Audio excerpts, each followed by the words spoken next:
5-ayının 16 günü Losago Atbegi meydanında mana mavi dаңlıq mava sağırçımı qatnışıdı ha. Aldan kettim ki filmde nurgu adam sağırçı qatnaşmaydı onu bunu deb izip gitmişler piyonunçuga. Tangırtaq Yeşilkөл Atbegi musaqısıda mana sağırçı qatnışıdı. Aybul mana qatnaşam qatnaşmam? Qatnaşdı. Mana aldыңlama Bayırkamның başçılığında ötküzüldüğün musabaqa bu. Nait katta 16 kilometr Alaman beygiga tushdi juma bala sağırçı yana. So'ngshi jizi Champo sağırçı qatarliq tulparlarning hammasi qatnashdi.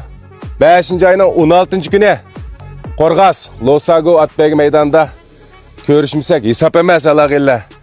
Mana sağırçı amanchilik bo'lsa meningcha bo'lganda shaxsiy fikrim birinchi keladi deb o'ylayman. Shunday Bayirka. Shunda. Mana mash Bayirkam mushu musobaqani o'tkazgan Lovbanjima 5-ayning 16 kuni mana bizning o'tkazib жатқан beygiga kelingizlar. Mana bizning Mavan Sarchining jigrisini ko'rib, endi birinchi aladi deb barimiz tilab turmiz. Ko'pchilik kelib beygini ko'rib tomoshalab juringizlar. Tangirtaq Yeşilkөл Atbegi musobaqasiniki muvaffaqiyatlik Madao Chungung holatda jonliq o'tkazishni chin qalbimda umid qilma. Atrofdagi aloqalar ko'proq finshan qilib taqib qo'yayli. Az qoldi ballar, bugun 5-ayning 13-i 3 kun qoldi. Ammo Sarchining jo'ntasi mana ko'rib turgandek qattigan. Amanchilik bo'lsa Sarchi 5-ayning 16 kuni Bayirkamning beygisida yuguraydi. Aybulning mo shu vaqtda yangi chiqdi. Ma Aybul ham javlayan shuma ballama bapsi. Sarchin jugat mavan qilayotgan. Buni o'ylanglar Aybulning mo nurg'a adam toniydi Aybulni hamda. Yuraklaringlarni aymay besib ko'proq taqib qo'ysanglar bo'ldi. Yurak bassanglar mavi bo'fanlarga nayt yaxshi foydasi bor ekan.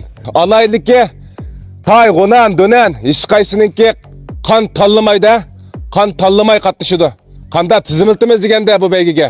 Taybeyga 159 99 25 17 94 159 99 25 17 94 Onan beyga 159 99 25 17 94 159 99 25 17 94 Dönem beyga 188 99 58 88 18 188 99 58 88 18 Alaman beyga Qur'amiga yetgan atla 188 99 58 88 18 Ma dönen Alamanning telefon nomeri o'xshashgan balla. Tay bilan ma G'onanning mo telefon nomeri o'xshashgan. Mushu nomer bilan aloqalashamiz. Alamanning eng yuqori sommasi 35 ming so'm.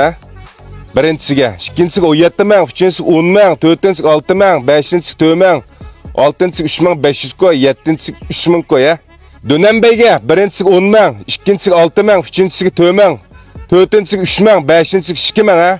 G'onan beyga birinchisiga 10 ming, ikkinchisiga 6 ming, uchinchisiga 4 ming, to'rtinchisiga 3 ming, beshinchisiga 2 ming.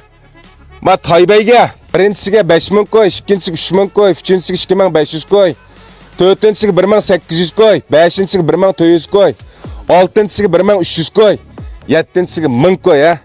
Bu menfis 600 koy balla. 2 yoshninki 800 koy bu menfisi. 3 yoshninki 800 koy. Alaman beygininki 1600 koy. Bu menfisi ballacıma.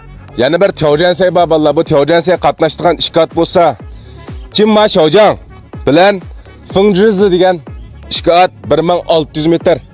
Mashu Losago Atbegi maydonining bir maydoni 1600 metr balla. Naq bir maydon teojensiya o'ynaydi. Chimma Shojang bilan Fengjizi. Buningmi fansilari bo'lsa aymay ko'proq atrofdagi atxuma do'stlarga taqib aymay yuraklaringlarni besib qo'yishinglarni umid qilaman. 记得点赞关注哦。